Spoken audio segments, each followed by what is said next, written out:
अस्सलामुअलैकुम, welcome to JSK design studio. मैं हूं आपका मेंटर जहांगीर और आज हम सीखेंगे स्पॉटलाइट इफेक्ट किस तरह बनाते हैं। न्यू लेयर ले लेंगे, पॉलीगोनल लेसो टूल सेलेक्ट कर लेंगे, पाथ हम बना देंगे और यहाँ से ग्रेडियंट सेलेक्ट कर लेंगे। यहाँ से कलर हम चेंज करेंगे, बेसिक्स में आएंगे, ट्रांसपेरेंट सेलेक्ट करेंगे और यहाँ लेफ्ट साइड पे हम इसका कलर व्हाइट रख के ओके कर देंगे। उसके बाद हम नीचे से ऊपर की तरफ ड्रैग करेंगे, सेलेक्ट और इसको डी सेलेक्ट कर देंगे। फिर हम आएंगे filter, blur gallery, field blur. ये आपके पास पॉइंट शो हो रहा है, इससे पॉइंट को ट्रैक करके नीचे की तरफ आप ले आइएगा और इसकी वैल्यू अराउंड 10, 11 या इतनी रख दीजिएगा। फिर उसके बाद इसे हम मूव करेंगे ऊपर और इसकी वैल्यू 100 प्लस कर दीजिएगा।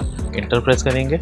अब हम कंट्रोल टी प्रेस करेंगे, राइट क्लिक करेंगे, वेब सेलेक्ट कर लेंगे। थोड़ा जूम कर लेते हैं। इस हैंडल की मदद से हम इसकी पोजीशन थोड़ी सी चेंज कर देंगे, ठीक है। फिर हम आएंगे लेयर्स में और इसका मोड चेंज करके हम ओवरले कर देंगे। कंट्रोल जे प्रेस करेंगे, डुप्लीकेट बन जाएगी और यहाँ से हम इसकी विविड लाइट कर देंगे। उसके बाद इसकी ओपेसिटी 60 कर देंगे।